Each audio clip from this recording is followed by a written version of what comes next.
Présence de psychologues dans les milieux sportifs. Il a avoué que l'image qui vous vient, c'est celle d'un bureau fermé, un divan et le psy qui vous dit « Parlez-moi donc de votre mère ». Mais je dois vous dire que dans ce milieu, il n'y a pas que la façon Woody Allen. Nous, on vous présente l'approche Bruno Ouellet. Son cellulaire lui sert de secrétaire et les plateaux sportifs de bureau de consultation. Pour notre reportage, on l'a suivi avec la sympathique bande de patineurs de vitesse courte piste. On a rencontré Bruno Ouellet à son bureau, le plus grand bureau de psy au monde, l'Arena Maurice Richard.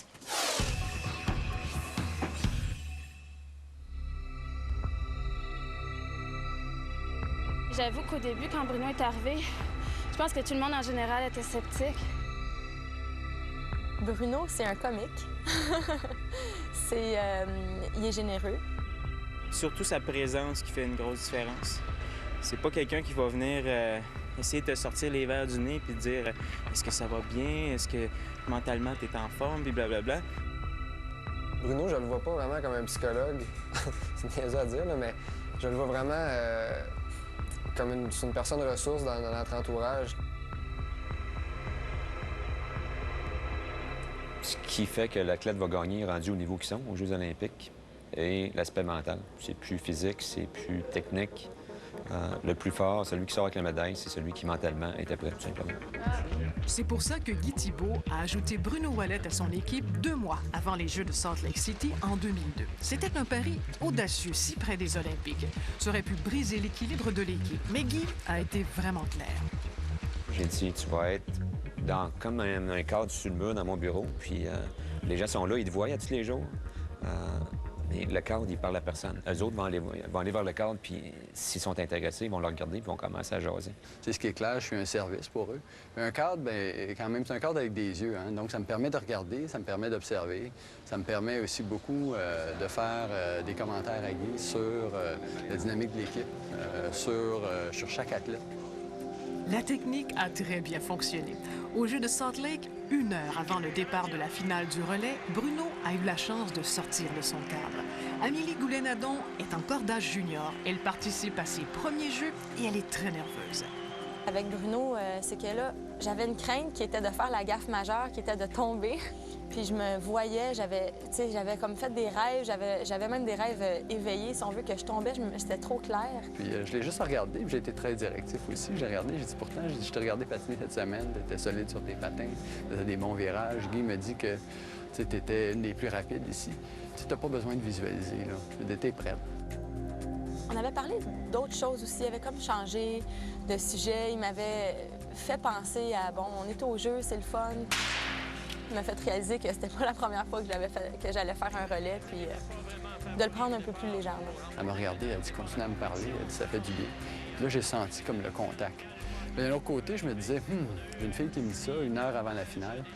Est-ce que je vais le dire à Guy? Non. Par contre, s'il serait venu me voir avant et me le dire, c'est certain que j'enlevais Amélie. Ça aurait été dommage, j'aurais perdu une médaille au relais. Mais c'est certain que j'enlevais Amélie. Les Canadiennes terminent 3e, les Chinoises sont bonnes 2e. C'est un moment qui change une carrière, ça, faire une finale olympique, devenir médaillée olympique aussi.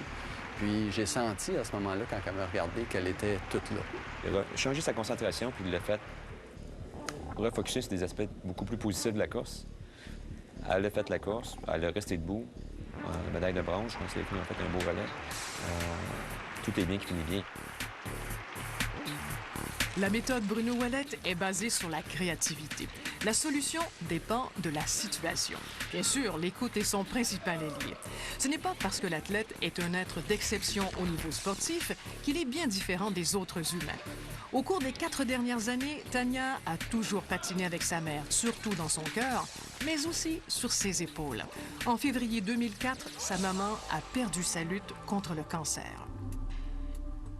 Tu sais, des fois, je suis sur la glace, là, puis je me dis, ça fait mal, puis je te jure, là, puis ça sonne vraiment cliché, là, puis vraiment quétaine de dire ça, mais des fois, je me dis, pense à maman, là, pense à comment elle avait mal, puis là, ça me fait continuer encore plus longtemps, tu sais. La force qu'elle avait, dans le fond, j'ai l'impression qu'elle tu l'as en toi. Puis c'est comme cette énergie-là, qui était vraiment mise à la bonne place, là, dans toutes ces années-là, mais tu l'as pour toi, là. Puis, oups, tu la sens dans ta vie. C'est plate à dire, mais Bruno m'a appris à avoir confiance en moi. Pas juste confiance, mais d'y croire ça. Je pense que je me disais tout le temps, oui, j'ai confiance, mais d'y croire, c'est une autre affaire. Puis il m'a donné des outils pour que j'essaie de croire en moi là, le plus possible. Ce qui ressort de la présence de Bruno Ouellet auprès des patineurs depuis 2 ans, c'est que le niveau de confiance des anxieux est à la hausse. Une de ses méthodes favorites, c'est la vidéo, un outil qu'il aime sortir à la veille des grandes rencontres. À l'aide d'images fortes de victoires, Bruno veut rappeler à ses athlètes que se dépasser, ça vaut toujours la peine. Sa médaille d'or! Or et argent, Jonathan Guillemette, deuxième. Absolument féerique! Ça a un impact sur l'esprit d'équipe. Ça a un impact aussi sur le niveau de confiance de l'athlète avant ses compétitions.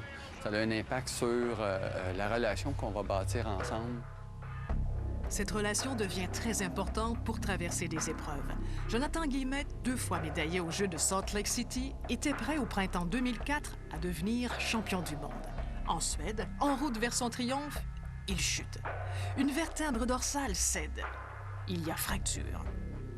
La façon que l'accident est arrivé, c'était très frustrant.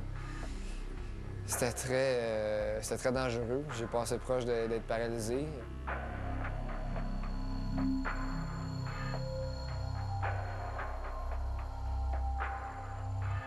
Donc, tu vis cette situation-là, puis ça vient te chercher, là, parce que, c'est particulier parce qu'à ce moment-là, tu n'as plus de préoccupation de performance, tu n'as plus de préoccupation de médaille, rien. Tu deviens juste un être humain, puis tu as le goût d'aller à côté, puis d'y tenir la main. C'est difficile à prendre, mais en même temps, tu as ce gars-là qui est couché, qui ne peut plus vraiment bouger. Puis à un moment donné, oups, les yeux s'ouvrent, puis il veut parler, mais il parle tout bas. Là, ça a été beaucoup les frustrations qui ont sorti.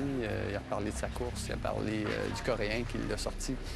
Puis c'était très intense, puis en même temps, c'était tellement intense qu'on en riait un petit peu. Parce que, je veux dire, les choses qu'il disait, c'était pas nécessairement beau. C'est drôle parce qu'on avait regardé durant la semaine toute une télésérie du Comte de Monte Cristo qui avait amené, que Bruno avait amené. C'était une télésérie qui porte beaucoup sur la revanche. La revanche sans violence, disons. Puis on parlait un peu ça. On commençait à monter des histoires du Comte de Monte Joe pour que j'allais me revenger l'an prochain auprès des Coréens, mais j'étais très enragé à ce moment-là. Jonathan a vu de toutes les couleurs, je pense, depuis plusieurs années, depuis 4-5 ans. 2 blessures majeures que peu d'athlètes reviennent en si peu de temps. Je pense que c'est dur. Effectivement, Joe, après sa fracture au dos en Suède, parlait de tout lâcher. Le patin était fini. Ça m'a fait réfléchir beaucoup sur mes intentions, si je voulais continuer ce sport-là. Est-ce que c'est quelque chose que tu vas discuter avec Bruno et comment ça s'est passé? On a du temps, tu as tout l'été pour y penser. Même l'an prochain, c'est pas une saison hyper importante. C'est l'année avant les Jeux. Ça va être l'année après qui va être la plus importante. Donc, c'est pas nécessaire de précipiter ton retour puis de précipiter tes décisions. Prends le temps d'y penser comme il faut, puis ça va être un très bon conseil. Tous ces bons conseils finissent par faire aussi une différence au niveau de la performance des athlètes.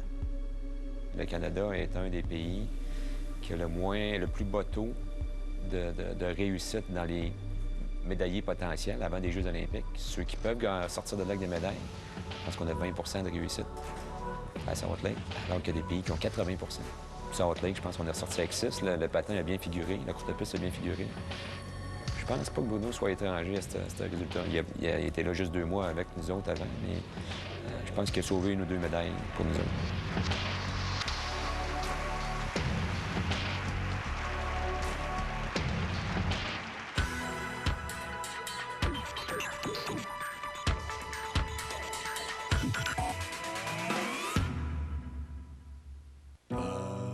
C'est drôle. Sur la rue, les